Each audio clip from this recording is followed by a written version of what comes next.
సర్వమంగళ మాంగళ్యే శివే సర్వార్థ సాధకే శరణ్యే త్రయంబకే దేవి శ్రీ నారాయణీ నమోస్తుతే. అన్నపూర్ణే సదాపూర్ణే శంకర ప్రాణవల్లభే జ్ఞాన వైరాగ్య సిద్ధిర్థం భిక్షాందేహి చ పార్వతి. ఓం గురువే సర్వలోకానాం విషజే భవరోగిణాం నిధయే సర్వ విద్యానాం దక్షిణామూర్తి నమః. గురుభ్యో నమః.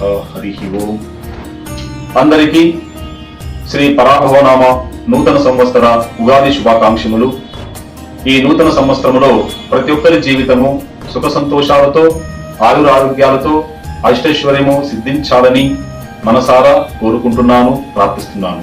ఈ శ్రీ పరాభవనామ నూతన సంవత్సరంలో రాశి ఫలాలు ఎలా ఉంటాయి తెలుసుకుందాం. సింహరాశి ఫలాలు. ఆదాయం 5, వ్యయం 5, రాజపూజ్యం 7, అవమానం 7. వృత్తిపరంగా ఈ సంవత్సరం ఒక పరీక్ష లాంటిది.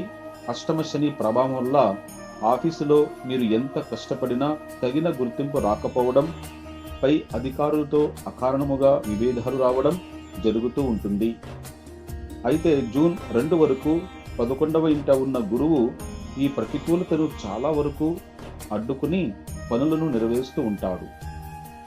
అక్టోబర్ తర్వాత గురువు జన్మరాశిలోకి రావడం వల్ల కొందరికి అకస్మాత్తుగా ఉద్యోగ మార్పులు లేదా బదిలీలు జరగవచ్చు. వ్యాపారస్తులు భాగస్వాములతో జాగ్రత్తగా ఉండాలి. కానీ డిసెంబర్ 6 తర్వాత రాహువు 6వ ఇంటికి మారగానే వృత్తిలో ఎదురైన ఆటంకాలన్నీ తొలగిపోయి పోటీదారులపై మీదే పైచేయి అవుతుంది. ఆర్థిక స్థితి. ఆదాయ వ్యయాలు సమానంగా ఉన్నప్పటికీ అష్టమ శని మరియు 12వ ఇంట గురువు ఊహించని ఖర్చులు ఉంటాయి. జూన్ 2 లోపు పాత అప్పులు తీర్చుకోవడం, ముఖ్యమైన ఆర్థిక లావాదేవీలు పూర్తి చేసుకోవడం ఉత్తమం. ఆ తర్వాత వైద్యపరంగా లేదా ప్రయాణాల వల్ల అధిక ఖర్చులు పెరుగుతాయి. ఎవరికీ పూచీకత్తు ఉండి అప్పులు ఇప్పించకూడదు, నష్టపోయే ప్రమాదం ఉంది. పొదుపు మంత్రం పాటిస్తేనే ఈ సంవత్సరం ఆర్థిక సమస్యల నుంచి బయటపడగలరు. కుటుంబం మరియు వ్యక్తిగత జీవితం. డిసెంబర్ 6 వరకు కలత్ర స్థానంలో తరచూ మాట పట్టింపులు రావచ్చు. ఇద్దరు ప్రశాంతంగా మాట్లాడుకోవడం మంచిది. ఎటువంటి సమస్య వచ్చినా నిదానంగా చర్చించి పరిష్కారం చేసుకుంటే చాలా మంచిది. వివాహ ప్రయత్నాలు చేస్తున్న వారికి జూన్ లోపు మంచి సంబంధం కుదిరే అవకాశం ఉంది. అష్టమ శని వల్ల మీ మాటను ఇతరులు బంధువులతో మాట్లాడేటప్పుడు జాగ్రత్త అవసరం. ఆరోగ్యం. నాడీ సంబంధిత సమస్యలు, కీళ్ల నొప్పులు, మానసిక ఒత్తిడి తీవ్రంగా ఉంటాయి.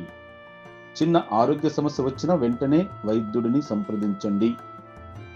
అగ్ని, విద్యుత్తు మరియు వాహనాలతో చాలా అప్రమత్తంగా వ్యవహరించాలి.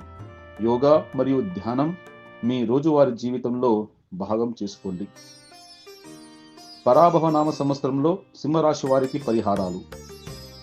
శని తైలాభిషేకం, సూర్య నమస్కారాలు, రుద్రాభిషేకం, సుబ్రహ్మణ్య ఆరాధన చేయడం వల్ల ఉన్న సమస్యల నుంచి, రాబోయే సమస్యల నుంచి తప్పించుకోగలరు.